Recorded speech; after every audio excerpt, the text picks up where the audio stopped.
we didn't drop the episode on Friday, so instead we're doing it on Sunday because I wanted the Mavericks and Clippers series to end, Pacers and Bucks series to end. I thought the Cavs and Magic series would be done by now. It's not, but that's okay. And then, of course, Nuggets Timberwolves game one that I wanted to really talk about because, again, like I've told y'all, man, it's NBA playoff time.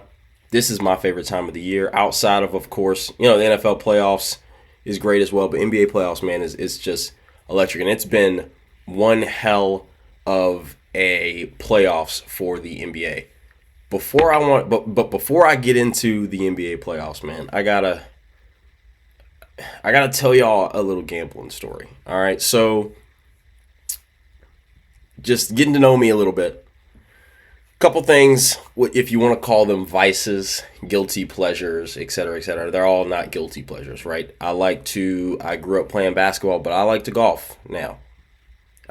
Notice I said I like to golf. I didn't say that I'm very good, nor did I say that I play golf, because when I'm out there, I don't really feel like I'm playing. I just feel like I'm swinging and hoping for the best. So I like to play golf, but yeah, nobody's really calling me yet to come be on people's teams and golf tournaments and da-da-da-da-da. I got to play some golf Thursday with my job. My director, or my VP of our department, he's big into golf, and he knows I am too, so he invites me to that stuff just purely out of the kindness of his heart, because I don't need to be doing that, okay? But anyway, so he let me, so I got to play with him Thursday. I've got some friends, we golf together. By the way, Clearing the Air is still brought to you by absolutely nobody, but one of them new little golf companies with new golf gear and stuff like that, want to sponsor. Hey, we can be new with this together. Anyway, that's not a guilty pleasure. But sometimes I dabble in the gambling space, whether it's DraftKings. Actually, it's really just DraftKings. Don't really have a FanDuel account or none of that other stuff. Don't do Prize Picks, but DraftKings, it's just an easy app to use. And so I kind of roll with DraftKings. Okay, well, gambling is one of those things that can be unforgiving. It is definitely when you win, especially when you hit something crazy. I'm in North Carolina, so once they legalized the gambling stuff for the state of North Carolina, I won some good money on the NCAA women's tournament. It's kind of easy for me anyway to kind of know what's about to happen with the women's tournament. So sitting there, made some money, da da da da. Well, the other night, let me tell you a story.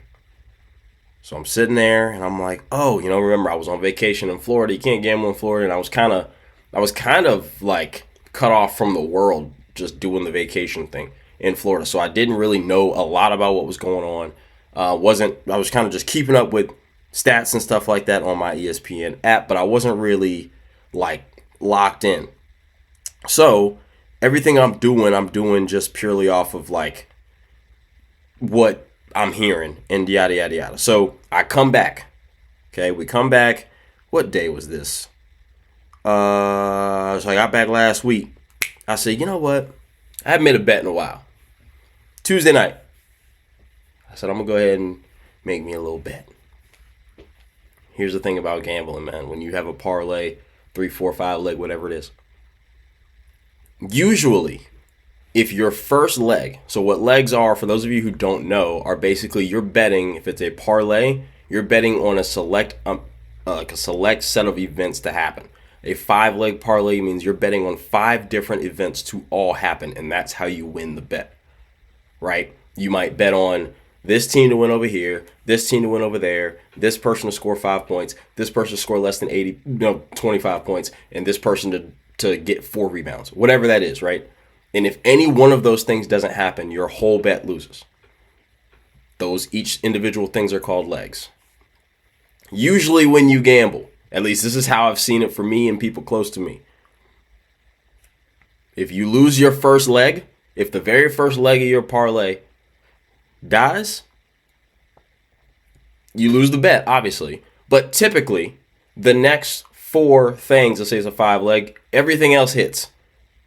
So, of course, it leaves you upset because everything else hit except the very first thing, okay? Or, alternatively, when you do a thing, everything else hits, and you're down to that last leg. And all you need is for this to just happen the way it's supposed to happen. And if it does, you'll hit. If it doesn't, you won't. Right? Well, I had a 3-leg, probably just three legs. Real simple, okay? Carolina Hurricanes played Tuesday night. I said it's game 5. They're up 3-1. They're back home. They felt like they let one slip in double overtime. In game 4, I'm going to go ahead and pick the Canes to handle the deal. Carolina Hurricanes money line. Check. The Orlando Magic and the Cleveland Cavaliers, they played Tuesday night. I said they've been playing a lot of defense. It's in Cleveland. It's 2-2. I don't know who's going to win. I'm going to pick both of those teams to score their combined scores to be more than 192 points. 104-103 is the final. Check. And then the fucking New York Knicks. I said, New York Knicks, they're up 3-1. They're back at home. Let's put them away right here. Right here. And what do the fucking Knicks do? The New York Knicks, and let me make sure that I get my times right. Okay, let me go to the play-by-play. Make sure I get my times right. Fourth quarter. There are 28.2 seconds to go in the game when Miles McBride hits a mid-range 14-foot jumper. 96-90 is the score. The Knicks are up 96-90 with 28 seconds left. Literally, just don't blow it. And I hit my parlay. What happens next? Tyrese Maxey shoots a 3. Mitchell Robinson decides, I'm going to foul the 3-point shooter. Of course he makes it. And one. 4-point play. Now it's 96-94. Just like that. How much time is left? 25.1. Also, they only took 3 seconds off the clock. Okay? Here we go. The Knicks can take 10 seconds off the clock. They foul Josh Hart. They don't want to foul Brunson, so they're really waiting for him to get the ball in his hands. Double team, trap. Josh Hart gets fouled. 15.1 seconds left. All you got to do, make 2 free throws. Make 2 free throws. You're back up 4 with 15 seconds left. Obviously, y'all can tell that I'm a little animated about this. All you got to do is make 2 free throws. You're a 79% free throw shooter on the year. What's he doing the first free throw? Miss. I said, well, I know how this is going. He makes a second free throw. Now it's 97-94.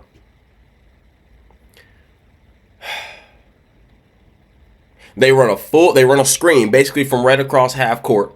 Mitchell Robinson, knowing they need a 3 to tie the game, is in drop coverage.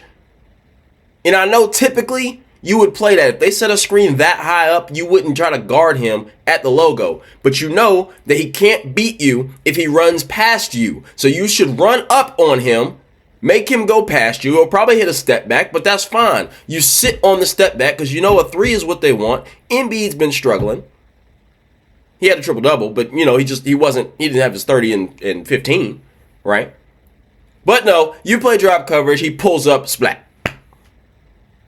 97-97, they go to overtime. Of course, then the Knicks lose in overtime. That's usually how it goes. The team that, when teams are evenly matched, the team that had no business being there, that finds a way to get it in overtime, usually has all the momentum and ends up winning. They lose. Parlay done. Parlay done. Just like that. Now, granted, some people made good points. I saw Nick Wright on Twitter make a good point about the New York Knicks had no business winning game 2. Right? The foul calls, the yada, yada, yada. And the Sixers had no business winning game 5. So 3-2 Knicks going back to Philly is probably what it should be anyway. I hear that. Okay? But I'm not trying to, but I'll be honest with you. I'm not trying to hear that when I got money on the line. I'm just not.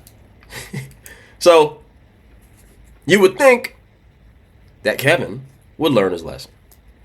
Does Kevin learn his lesson? No, Kevin doesn't learn his lesson. He decides, okay, I got to win some money back. So he bets on the Boston Bruins Game 7 at home. I believe the Boston Bruins are a better team than the Maple Leafs to win.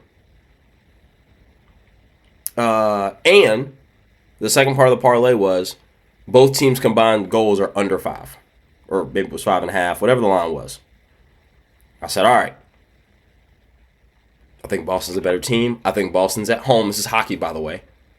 So I'm picking Boston to win. But to get some value, I got to do something else. They're not going to score a combined 5 goals. It was 0-0 going into the third. So I was like, okay, the under should hit. But now I need Boston to, wake up.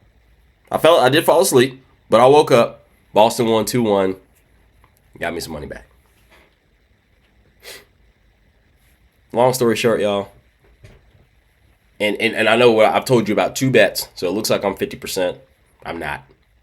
Not even close. Nope. Not even close. Yeah, so y'all don't gamble. Don't gamble. How about maybe I need to calm my behind down and just enjoy watching the NBA playoffs because it's been great. So, remember what I told y'all?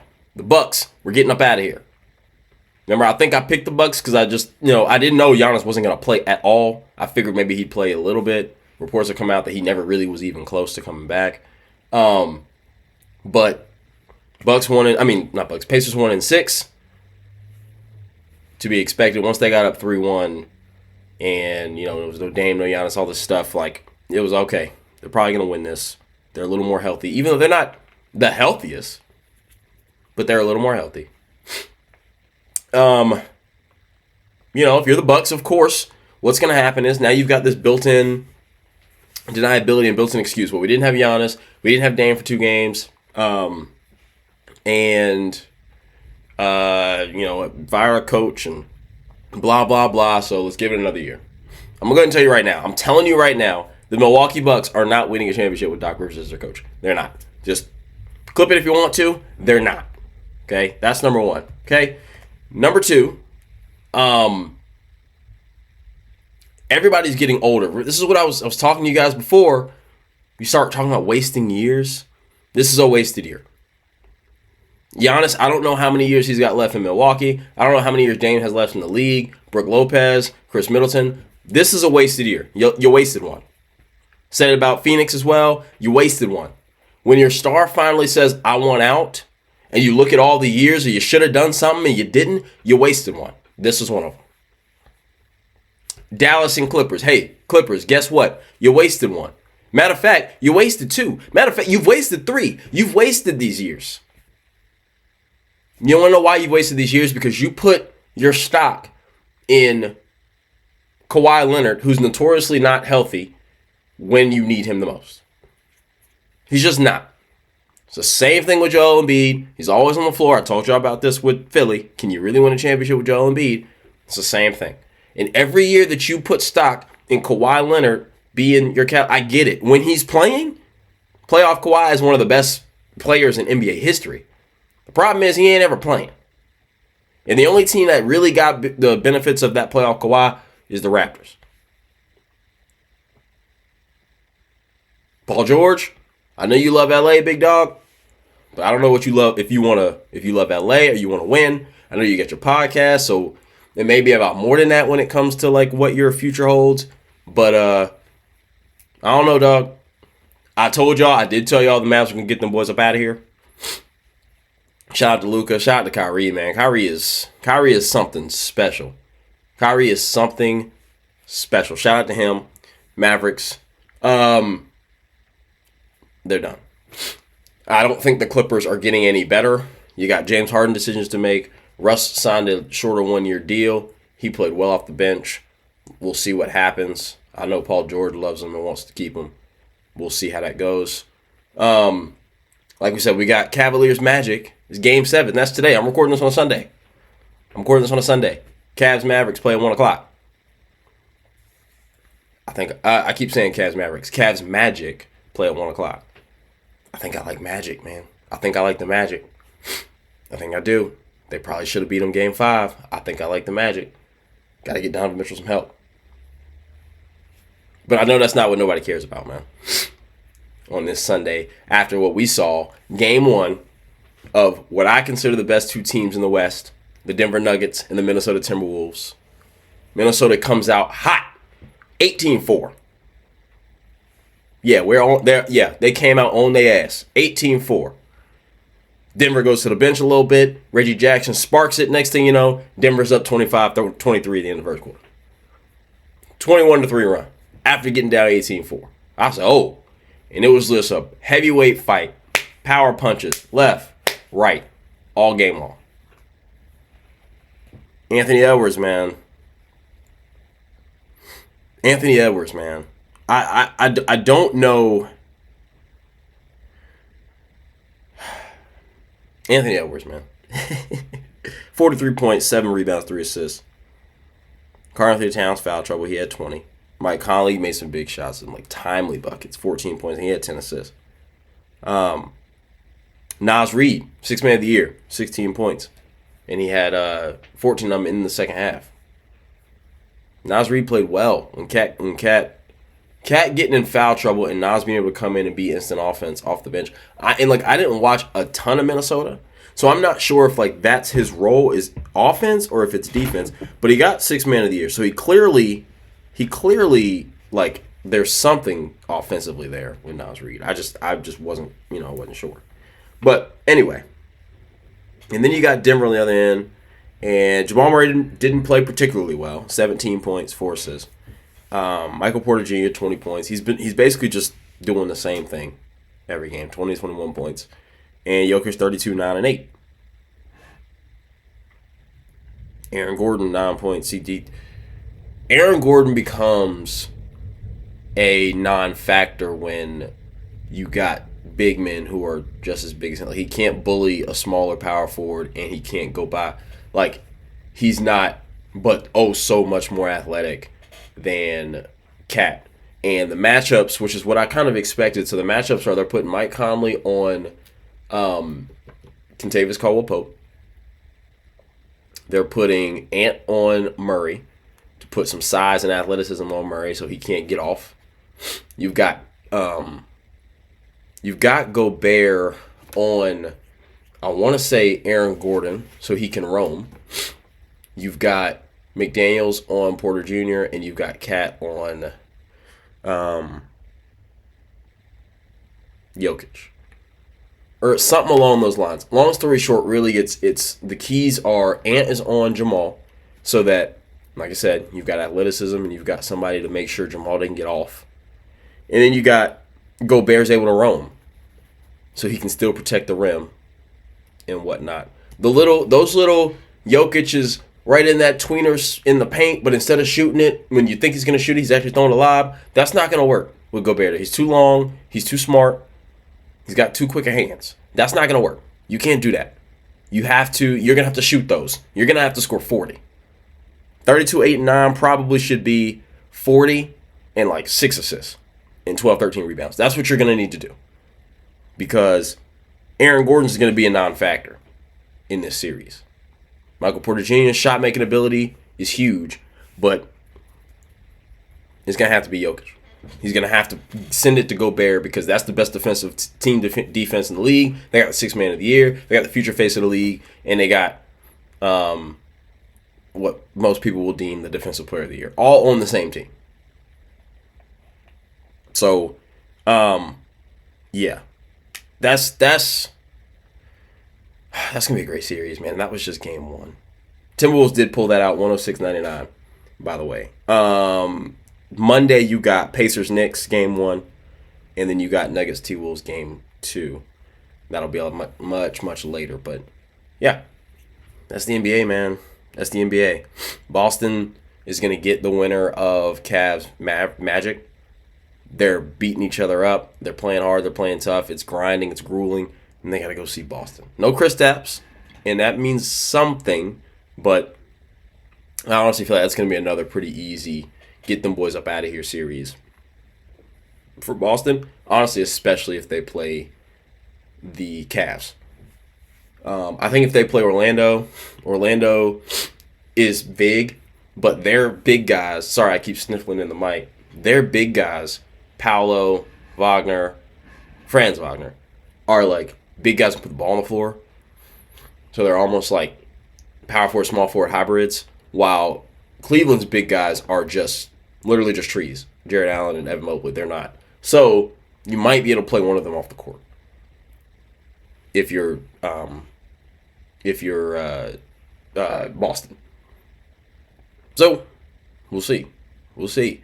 I'm definitely going Celtics. I'm definitely thinking it's going to be pretty quick, especially if they play Cleveland.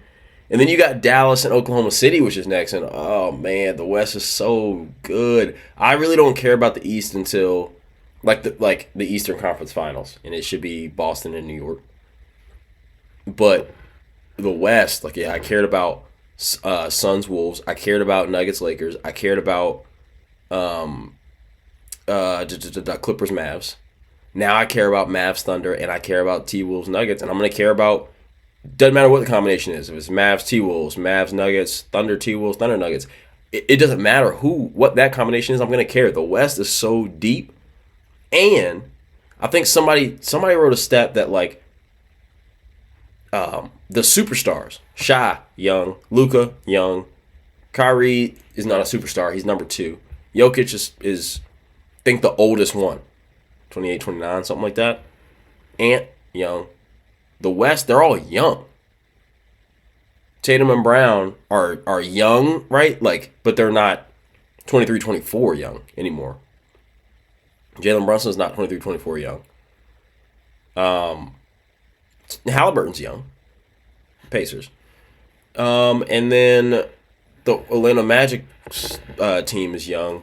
Mitchell's not 23, 24 young anymore. So it's a little bit younger in the West as well. And it's gonna be great, man. The NBA playoffs, I'm trying to tell y'all, is going to be fantastic. And I get to the point where I start to get lost for words talking about it because I love it so much. And I'm just ready to watch more basketball. So Mavericks and Cavaliers. Mavericks, I said it again. Magic and Cavaliers later today. I think I'm going Magic. I have a same game parlay on that game. Actually, yeah, I'll tell y'all what it is. Same game parlay for the Magic and Cavaliers game on DraftKings. Let me load it up here. Okay, so 5-leg Orlando Magic money line. That means I picked the Magic to win. The total for the game between the two of them, under 200 points. Okay? So, basically, if the score is 100 to 100, I lose. If the score is 110 to 90, I lose. Right? So, they got to stay below 200, which I think they will. It's Game 7. They both play defense. Game 7s, they usually tend to get tighter. Whistle tends to get swallowed a little bit more. So, I think it goes below 100. Darius Garland to score at least 12 points. I think that's going to happen. Donovan Mitchell to score at least 27.5. When I was first putting this bet together, that number was 26.5. But then they changed his line, and then it went up to 27. And then Paolo Banchero over to score at least 23.5 points, so 24 points. Which that line was 22.5 when I was first putting it together, and they changed their lines as well. So those two are up a point from what I wanted originally. But if those 5 things happen, that's a plus 950 bet, meaning that for every $100 that you bet, you'll win 950. That's what the pluses mean. And that's what I got. Did I bet on anything else? I did bet on another Game 7 in the NHL playoffs, round 1, Dallas Stars versus the Vegas Golden Knights. I actually really like the Vegas Golden Knights, but Dallas Stars are at home. So I'm picking the home team. And I'm taking under 5.5 goals. Again, this Game 7, scoring should always... My rule of thumb is that scoring is always low in Game 7s. Scoring's always low in Game 7s. So, therefore, the totals, I always will probably go under. So, that is the... Yeah, so that's the bet I made there. That one was only plus 196. Just a little something slight. It was a bonus bet. So that money was just a free $10 I got to bet. So I guess with your bonus bets, you should probably bet a lot. Like you should probably go for the gusto if it's a bonus. But it is what it is. It is what it is. No stress. That's what I got gambling wise. Real quick, let's talk about Deion Sanders. Deion Sanders is back in the news. And the thing about Deion in Colorado is since like the beginning of that season, I think they started 4-2 or whatever it was. They're never really in the news for anything that's like that you want to be in the news for.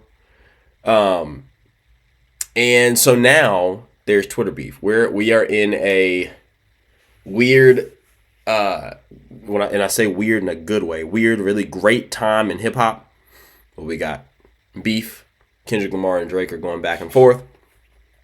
J. Cole was in it for a second, and then he apologized. He backed out. Rick Ross is trolling. Future, Weeknd, all these guys. And you got Chris Brown and Quavo are beefing over here on the side that nobody's even really talking about, but they're beefing too.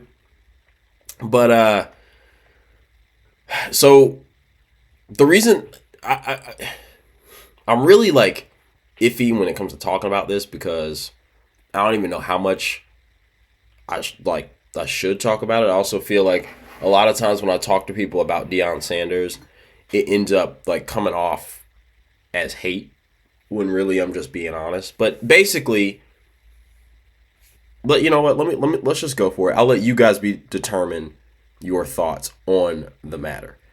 So there was a quote a kid was saying. He was talking. He transferred from Colorado. Remember, one of the biggest things that came out about Deion going to Colorado was he was saying, you know, I'm coming whatever, and I'm bringing my luggage with me. Telling a lot of kids to transfer indirectly. You know, if y'all need to transfer, go and transfer, hit the transfer report, blah, blah, blah, blah, blah, all that stuff, right? So a quote came out from a kid.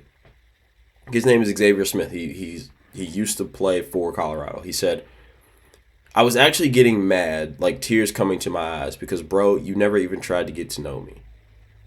This is Xavier Smith recalls Deion Sanders telling him he should enter the transfer report. He said, he was destroying guys' confidence and belief in themselves. The way he did it, it could have been done with a little more compassion. Nothing sounds wrong there. Nothing sounds wrong there at all. All right, well, The Athletic tweeted that out. And Shedeur Sanders quote tweeted and said, I don't even remember him, to be honest. Bro had to be very mid at best.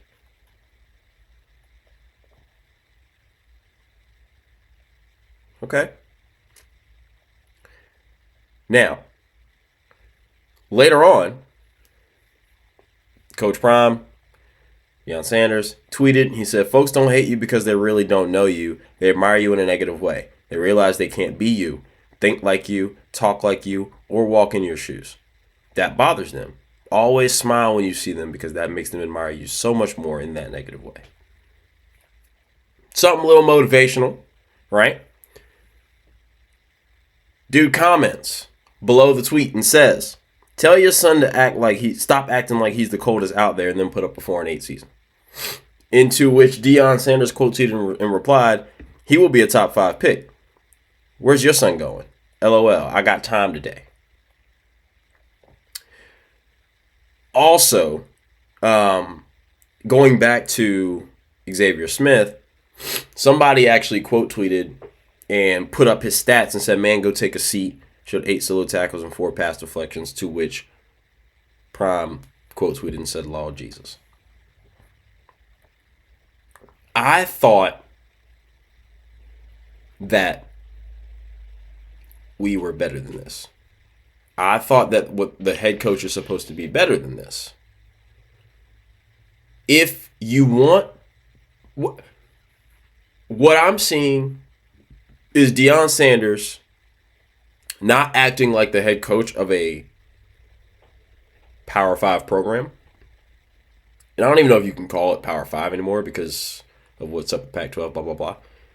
But what I see is Deion Sanders, instead of acting like the head coach of a Power 5 program, Deion Sanders is being a dad. There is nothing wrong with that, with being a dad when you're a regular dad. Okay? But had this been, I don't know, tell your D lineman to stop acting like he's whatever, and then, only put up a 4-8 season. Does he say that? Does Deion act this way if it wasn't because it was Shedeur Sanders, or if his son was, if Shedeur wasn't the quarterback, if it was a different quarterback doing this, would he have acted this way? I don't know, because the head coach would probably go and say, "Hey, you're trying to get drafted next year. You are the face of the team right now, and you can't do this. Like, you cannot, as the quarterback, you can't make these comments." Excuse me for all y'all watching. I gotta wipe my nose. But you can't make these comments. You can't do that, right? Maybe the wide receiver can. Maybe the defensive end can. Maybe the safety can or the linebacker can. You, the quarterback, can't do that. That's what I thought that's what I thought the coach should be saying. Instead, the coach is saying, "Oh, he's going top 5. Where's your son going?" Right? Because again, he went and he kicked into dad mode, and that's what transpired. Now, I'm not here to criticize or bash Deion. It is what it is. We know what he feels, but we just talked about a couple weeks ago. He was on the podcast saying his son and Travis Hunter are both going to be top 4. One's going to go 1. The other one's going to go no later than 4, whatever it is, and we're going to pull it Eli and blah, blah, blah, all that stuff. Okay? We just had the NFL draft. We just saw Spencer Rattler.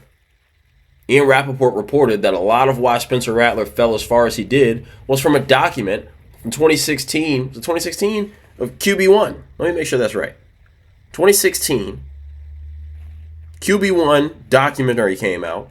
And because Spencer Rattler, who was, by the way, a sophomore, he's like 16 years old, sophomore in high school, number 1 prospect in the country, was an asshole, right?